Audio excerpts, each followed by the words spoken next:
Chegamos ao capítulo 3 da carta aos Hebreus e nós escolhemos como título Vocacionados pelos Céus. E o texto de Hebreus 3, de 1 a 6, é o seguinte: por isso, santos irmãos, que participais da vocação celestial, considerai atentamente o apóstolo e sumo sacerdote da nossa confissão, Jesus, o qual é fiel àquele que o constituiu, como também o era Moisés em toda a casa de Deus. Jesus, todavia, tem sido considerado digno de tanto maior glória do que Moisés, quanto maior honra do que a casa tem aquele que a estabeleceu.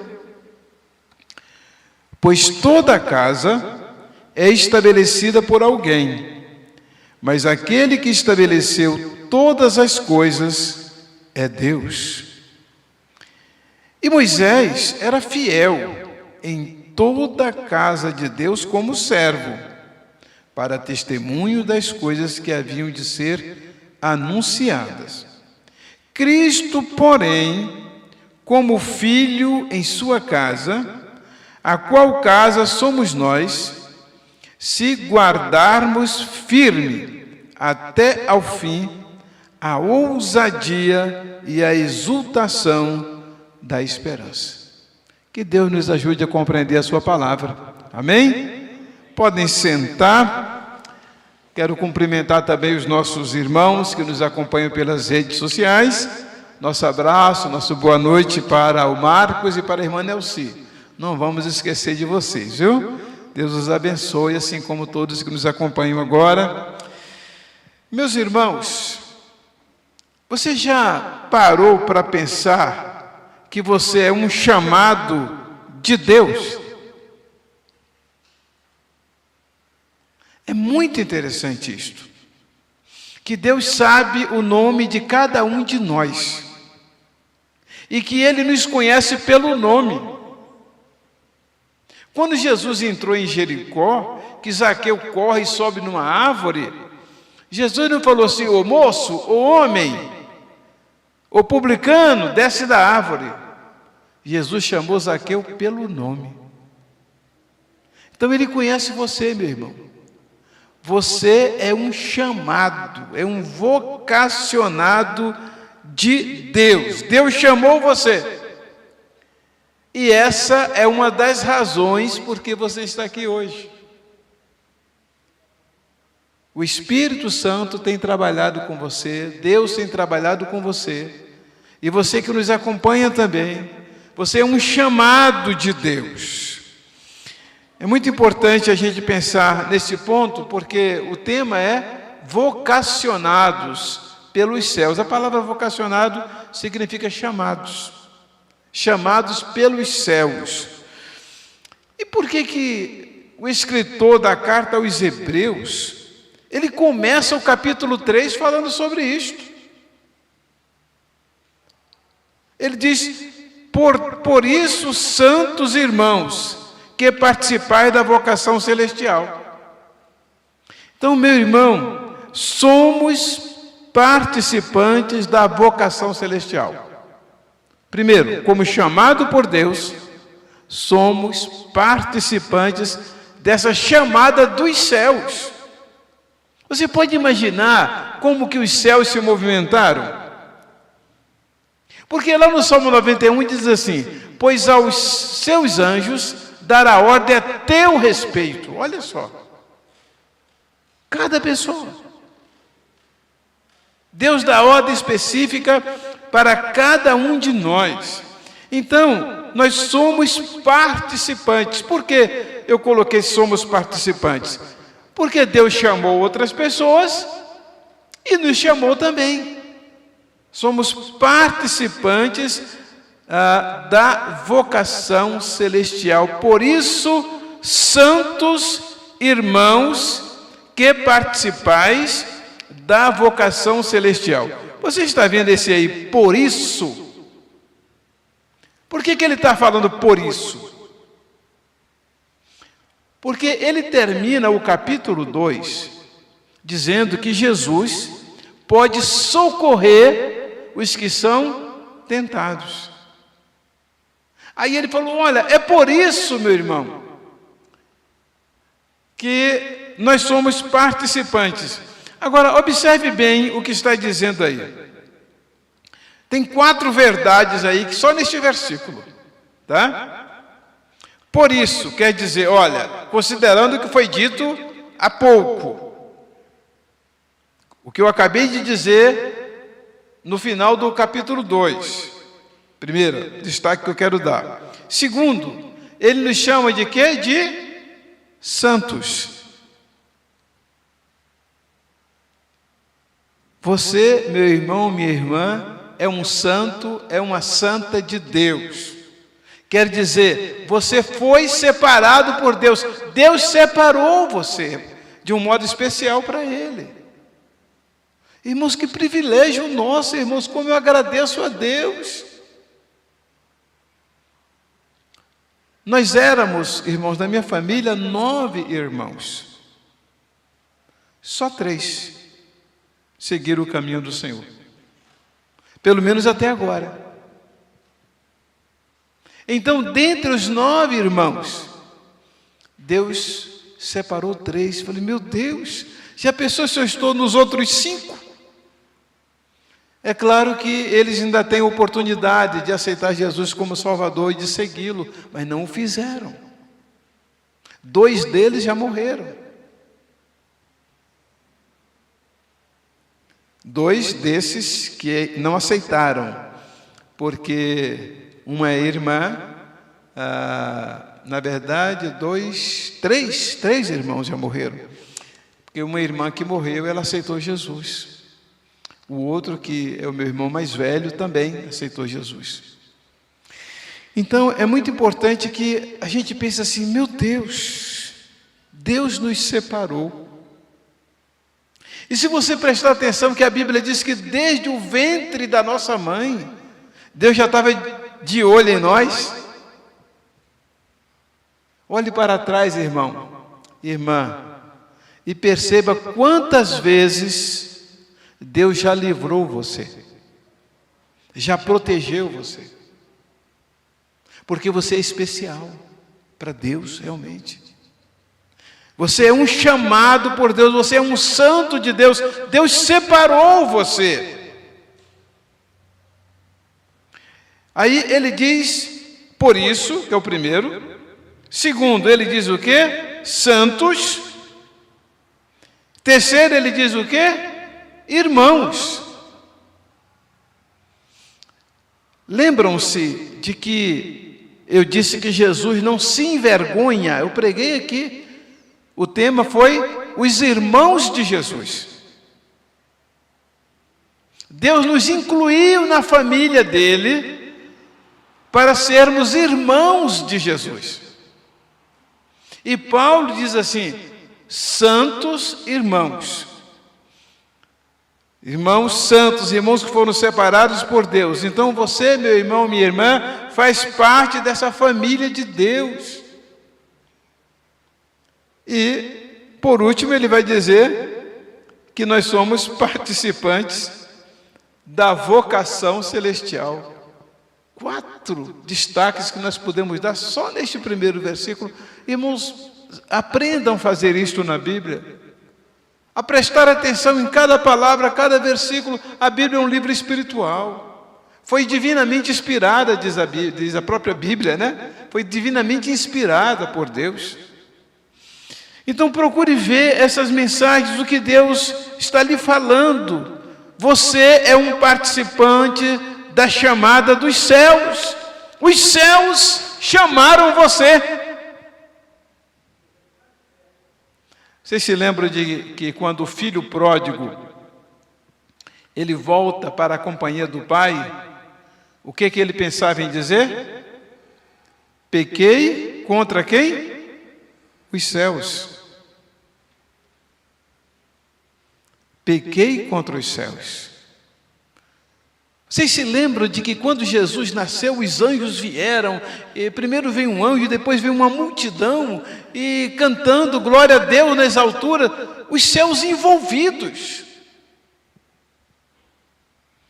Vocês se lembram que lá em Hebreus capítulo 1, versículo 14, diz que os anjos são espíritos ministradores enviados para cuidar, para servir àqueles que hão de herdar a salvação? Que o anjo do Senhor acampa-se ao redor dos que o temem e os livra. Os céus estão envolvidos, meu irmão, com a obra de Deus, com o povo dele. Há um envolvimento espiritual, você não tem ideia da movimentação espiritual que há. Você se lembra que quando Lázaro morreu, quem foi que levou ele para o céu? Quem que levou Lázaro para o céu? Os anjos. Morreu o rico e foi sepultado. E morreu Lázaro e foi levado pelos anjos. Eu li um depoimento de uma pessoa que teve uma morte clínica.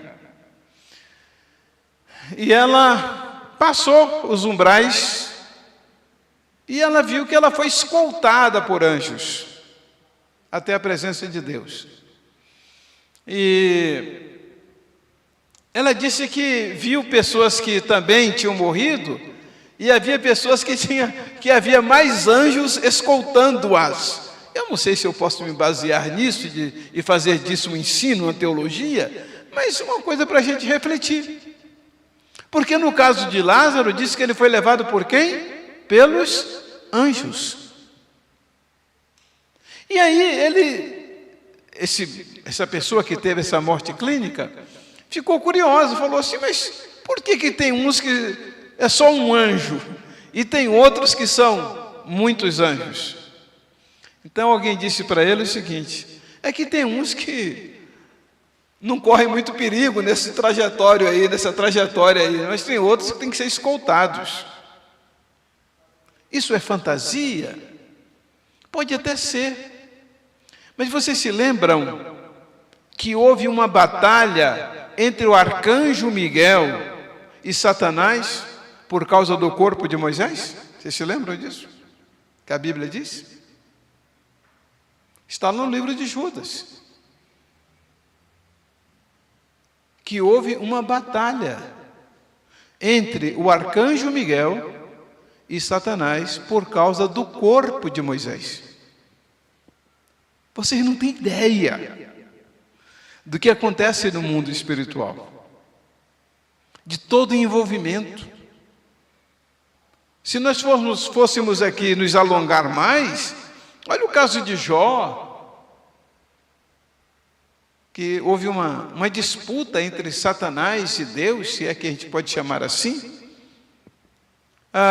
que houve no caso de Daniel, que o anjo vem para trazer uma resposta para ele, mas o príncipe da Pérsia se coloca no meio, e ele tem que pedir ajuda do arcanjo Miguel. Meus irmãos, a gente devia confiar mais no cuidado de Deus para conosco. Você deveria se lembrar mais que você é um chamado de Deus, um vocacionado por Deus. Você não é um qualquer. Você é filho de Deus. Como que vocês acham que anda o filho de uma pessoa do alto governo? Vocês acham que essa pessoa pode andar sozinha na rua, sem escolta? Não pode. Por isso que a Bíblia diz, aos seus anjos dará ordem a teu respeito, para te guardar em todos os teus caminhos. Então você é chamado, você é separado, você é santo, E aí, eu queria fazer o segundo destaque do fato de você ser chamado. O que isso implica? Segundo lugar, o fato de haver todo esse envolvimento dos céus para nos chamar, o que isso significa ou em que isso implica? 2, deve-se considerar atentamente aquele que vocaciona.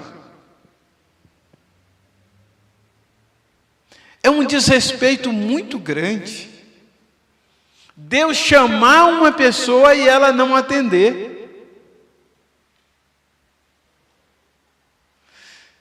Considerai atentamente o apóstolo e sumo sacerdote da nossa confissão, Jesus.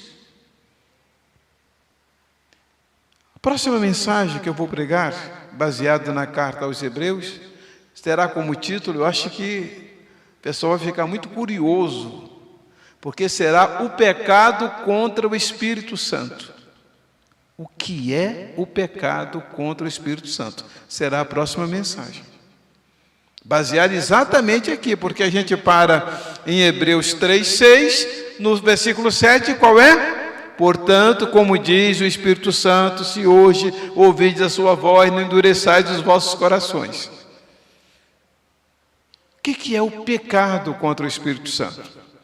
Mas aqui o escritor da carta aos Hebreus já fala o seguinte: olha, se liga, preste atenção. Deus chamou você. Considere isto. Não foi um qualquer. Considerai, porque está dizendo aqui, considerai atentamente o apóstolo. Olha, apóstolo é aquele que recebe uma missão especial. O apóstolo e sumo sacerdote. Vocês têm ideia de quantos arcanjos existem? Quem sabe quantos arcanjos existem? Somente um. Pois se é arcanjo. O princípio, o primeiro de todos. E quantos sumos sacerdotes existem? Ou existiu? Só um, porque é o sumo. É o maior de todos. Então ele está dizendo que Jesus, além daquele que recebeu uma missão especial, o apóstolo, ele é o primeiro de todos os sacerdotes da nossa confissão. Ele é o sumo, o primeiro de todos. Vocês sabiam que um sacerdote só podia ser substituído quando o outro morria? Pois é. Então, Jesus, ele deu a vida por nós e ele mesmo reassume esse sacerdócio. Ele dá a vida como vítima, como o Cordeiro de Deus que tira o pecado do mundo, e nessa condição ele assume o sumo sacerdócio da nossa confissão. Aquele que confessar a Jesus como Salvador, este será salvo. Nós vamos chegar no capítulo 5, versículo 6, nós vamos falar sobre Melquisedeque. O homem que não teve pai, não teve mãe. Já pensou? Não ter pai, não ter mãe, não ter princípio e nem fim de dias. Assim foi Melquisedeque, que o escritor da carta dos Hebreus vai dizer isto: sem pai, sem mãe, sem princípio e nem fim de dias. E aí, para a gente entender um pouquinho melhor a questão do sacerdócio de Jesus. Então, quando diz que ele é o sumo sacerdote da nossa confissão, quer dizer, só ele pode nos apresentar a Deus quando a gente o confessa. Por isso que lá em Mateus 10:32 diz assim: portanto, todo aquele que me confessar diante dos homens, também eu o confessarei diante de meu Pai que está nos céus. Jesus tem essa função suprema. Só Ele pode nos confessar diante do Pai, porque Ele é o sumo sacerdote. Em Romanos 10:9 fala assim: se com a tua boca confessares a Jesus como Senhor, e em teu coração creres que Deus o ressuscitou dos mortos, serás salvo. Ressuscitou dentre os mortos, serás salvo. Então veja só, Jesus é o sumo sacerdote. Deus nos chama, mas a gente tem que atender a esta chamada. A gente tem que dizer: eu aceito, presente, eu quero. É preciso que haja essa confissão. Então, se você, meu irmão, minha irmã, você que está me ouvindo, ainda não fez uma confissão pública de Jesus como Salvador, ou se você fez e você se afastou, você precisa renovar isto. Porque o seu afastamento anulou essa confissão pública, a validade dessa confissão pública. Em terceiro lugar, como vocacionados, primeiro é que fomos participantes dessa vocação. Segundo, a gente precisa prestar atenção em quem é que nos convoca, que nos vocaciona. E o terceiro tem a ver com o segundo ponto, mas tem algo de diferencial aqui, diferenciado. Terceiro, quem vocaciona é aquele que é fiel. Tanta gente assume compromisso e não cumpre. Há tanta gente que não tem palavra. Mas o que ele está dizendo aqui é o seguinte, Hebreus 3:2, o qual é fiel àquele que o constituiu, como também o era Moisés em toda a casa de Deus. Essa afirmação, ele está dando sequência a Hebreus 3:1, que Jesus é fiel, assim como o Pai é fiel, sua fidelidade é comparada de Moisés. Agora, no versículo 3, diz assim: Jesus, todavia, tem sido considerado digno de tanto maior glória do que Moisés, quanto maior honra do que a casa tem aquele que a estabeleceu. Às vezes o texto não está muito claro para a gente, não é? A gente lê isso assim, não presta muita atenção, não tem muito significado para a gente.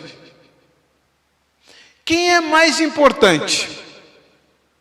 É a casa ou o dono da casa? É isso que ele está falando.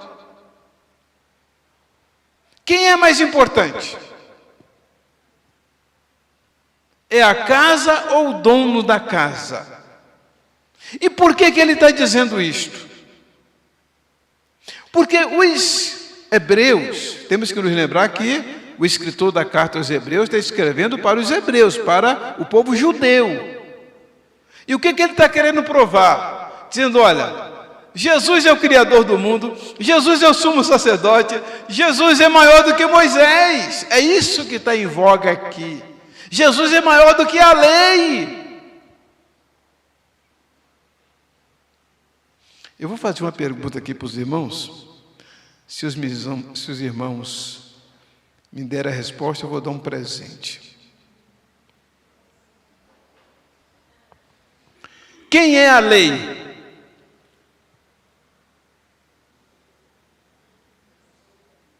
Eu não perguntei o que é.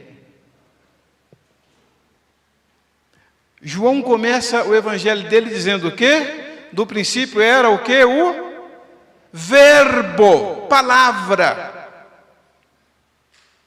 Vocês sabiam que os 10 mandamentos são chamados de as 10 palavras?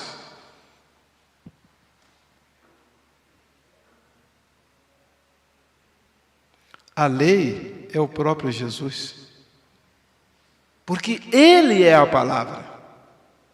E é isso que o escritor da carta aos Hebreus está dizendo aqui, olha, Moisés era considerado casa de Deus e ele era fiel. Porém, o dono da casa é Jesus. Moisés deu a lei, mas o dono da lei, ou a própria lei, é Jesus.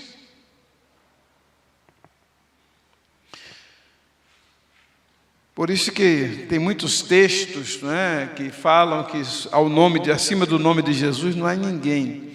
Isso para nós hoje talvez não soe tão importante como soava para aquelas pessoas que estavam ouvindo. Olha, vocês estão muito apegados à lei, vocês têm que se apegar a Jesus. Jesus é maior do que Moisés, Jesus é maior do que a lei. E aí a gente volta a repetir o versículo 3. Jesus, todavia, tem sido considerado digno de tanto maior glória do que Moisés, quanto maior honra do que a casa tem aquele que a estabeleceu. Ficou mais claro agora? Quem constrói a casa, o dono da casa, é mais importante do que a casa. E aí eu quero entrar logo no último ponto desta mensagem, para a gente fechar de um modo assim que eu não sei se você já pensou sobre isto, apesar de eu já ter pregado inúmeras vezes aqui e falado muitas vezes, mas eu queria que o irmão compreendesse muito bem isso agora. Nós estamos construindo aqui esse templo que a gente costuma falar que é a casa de Deus, não é? A gente sabe que o templo não é casa de Deus. Aqui é um lugar onde a igreja se reúne. Mas é muito interessante que ao longo da história, os homens sempre tentaram construir uma casa para o seu Deus. E Salomão se esforçou para fazer uma casa toda de ouro, coberta de ouro, os objetos de ouro. Mas presta atenção. 4. Vocacionados para ser casa de Deus.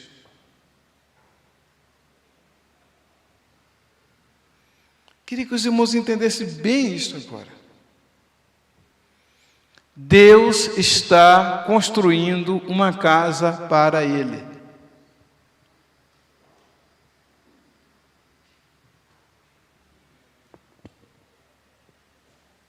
E cada um dos irmãos, cada um de nós, cada um faz parte dessa construção.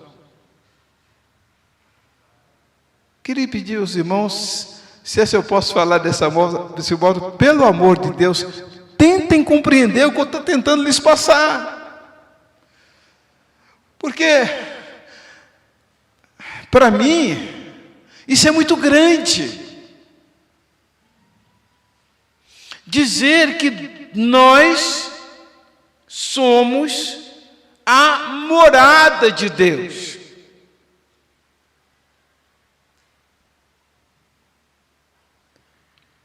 Cristo, porém, como Filho, em sua casa, a qual casa, quem que é a casa? Somos nós. É o versículo 6, Hebreus 3:6. Cristo, porém, como Filho em sua casa, a qual casa somos nós.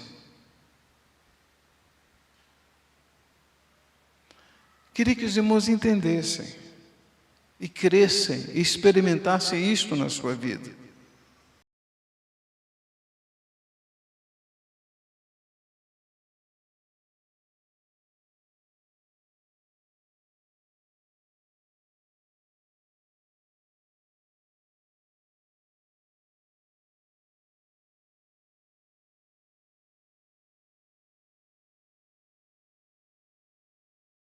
Você venha e possa ser a minha casa, fazer parte de onde eu vou morar. Os homens sempre tentaram construir uma casa para mim, mas a minha morada é em vocês. Cristo, porém, como Filho, em sua casa, a qual casa somos nós, se guardarmos firme até o fim, a ousadia é determinação, é confiança, é ação de confiança, a exultação da esperança.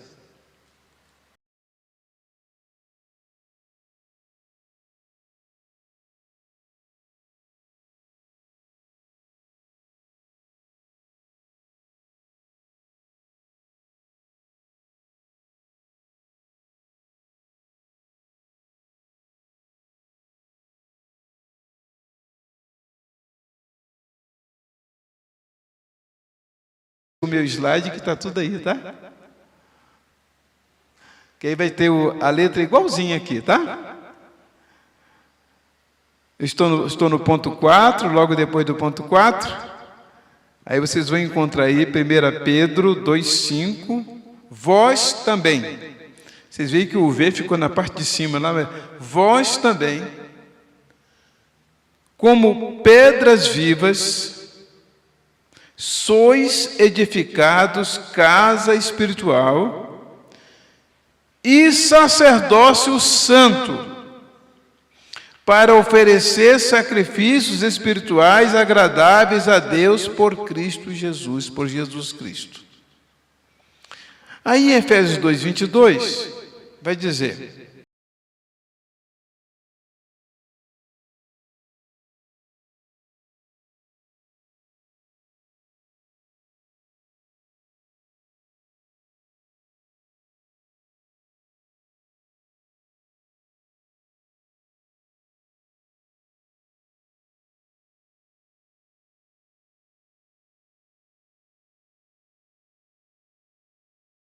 dos elevados propósitos de Deus para a nossa vida, por isso que Ele nos chamou, nos vocacionou, por isso que Ele nos santificou, por isso que Ele nos incluiu na família dEle.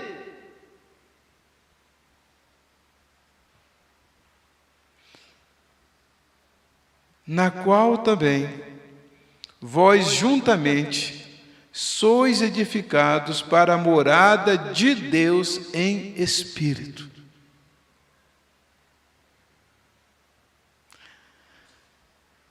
Há um cântico que, meio que parafraseando o Salmo 115, que no Salmo 115, não a nós, Senhor, não a nós, mas o Teu nome da glória. Porque diriam as nações, onde está o vosso Deus?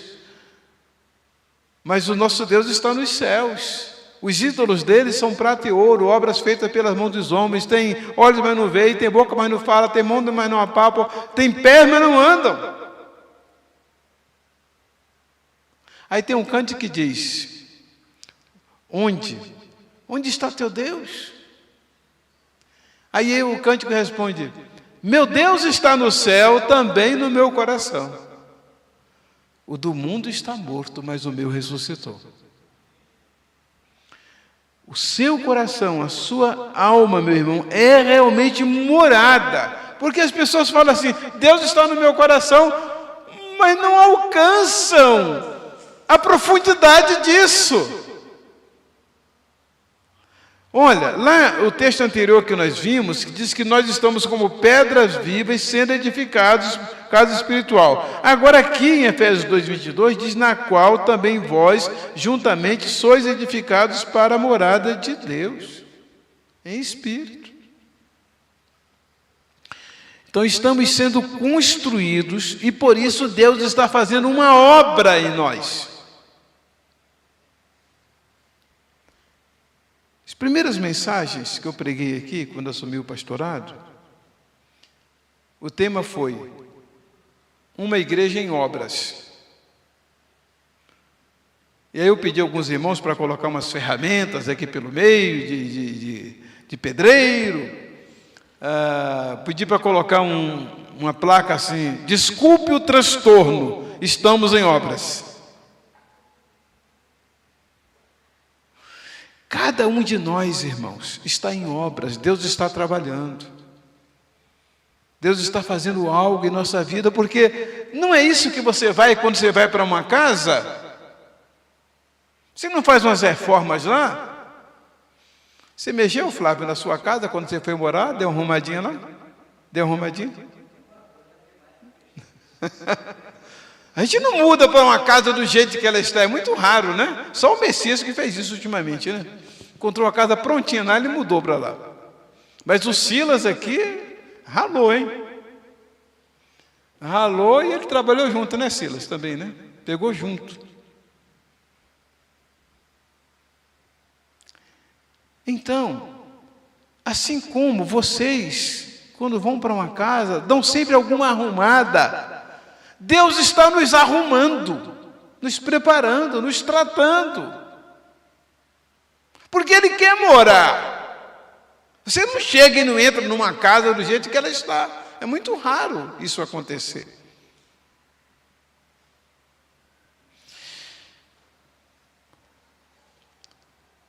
Estou plenamente certo de que aquele que começou boa obra em vós, há de completá-la até o dia de Cristo Jesus. Filipenses 1:6. O que Deus começou na sua vida, meu irmão? De acordo com Filipenses 1:6, uma boa obra. Já terminou? Não. Quando é que ela vai ser concluída? Quando Jesus voltar. Tendo por certo isto mesmo, que aquele que em vós começou a boa obra, há de aperfeiçoá-la até o dia de Cristo Jesus. Deus começou, está trabalhando. Obra causa uns transtornos, né, irmãos? Obra é complicado, mas faz parte do processo. Deixe Deus trabalhar na sua vida, meu irmão, minha irmã. Deixe Ele preparar o seu coração, sua vida. Porque Ele quer morar, você é um chamado dEle, Ele está santificando você, Ele incluiu você na família dEle. E o alvo final dEle é que você seja a morada dEle. Eis aqui o tabernáculo de Deus com os homens, pois com eles morará. Diz lá Apocalipse capítulo 21. E vi um novo céu e uma nova terra, porque o primeiro céu e a primeira terra passaram e o mar já não existe. E eu vi uma voz que dizia: eis aqui a morada de Deus com os homens. Meus irmãos, Deus vai morar conosco. Aí você diz que você vai morar com Deus, aqui vai dizendo que é Deus que vai morar com você. Que legal, né?